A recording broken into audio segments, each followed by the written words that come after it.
Welcome, physics students. We're going to do a simulated lab on terminal voltage. Okay, so this is a kind of a modification of Ohm's law lab that we quote unquote did last spring. We're going to look at how voltage across a circuit changes with current. Okay, last year we did the reverse. We saw how current changed with voltage.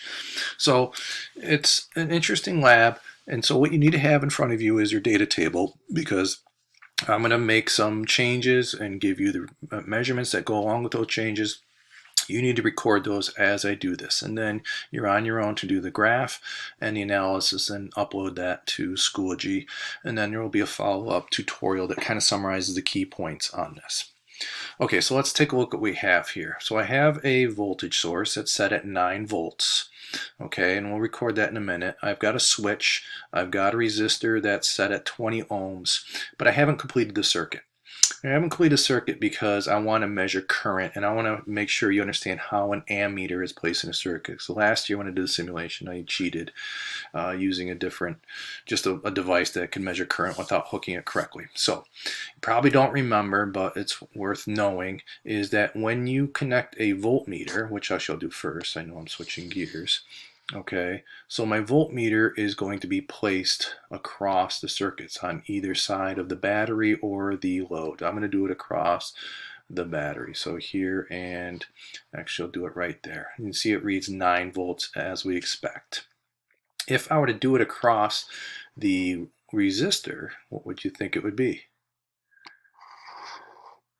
And it's 0. And you say, why is it 0? Well, because there's no current flow. We have the switches open, so there's no potential across it because there's essentially infinite resistance in the circuit. Okay, so let's go back to that. Now, so a voltmeter is always placed in parallel to whatever you want it to measure. So this creates a separate loop from the negative to the positive terminal. Okay, now let me see if I can just shift everything down so this is not so clumsy. Now, an ammeter, on the other hand, has to be connected in series.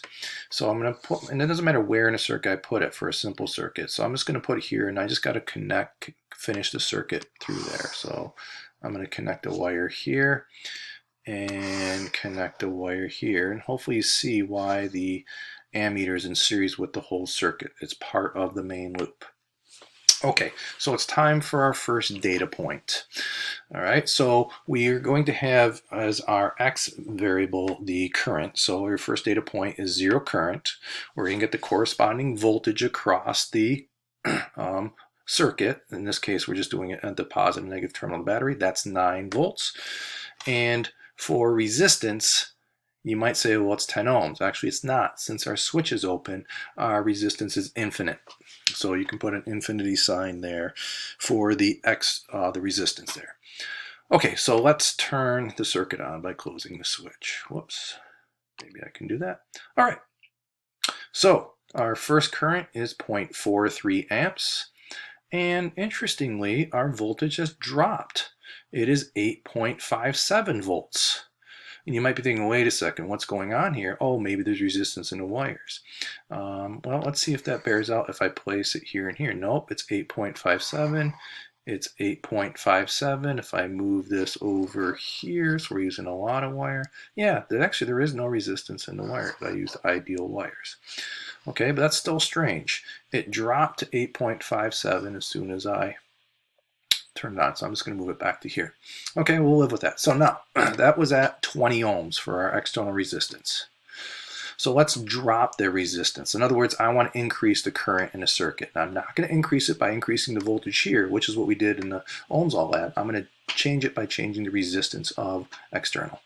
Okay, so I'm going to, oops, I want to go the other way. So let's go down to 18 ohms. So 18 ohms is our new external resistance. We have a current of 0.47 amps, and our voltage is different. It's now 8.53 volts. Let's get a few more points. So I'm going to drop it down to 15 ohms. Current goes up as we expect, but perhaps unexpectedly our voltage keeps dropping. All right, but we'll try to figure that out. So record that value for 15 ohms. All right, now let's drop it a little bit more. I'll go down to 12. 12 ohms, 0.69 amps, and even less voltage.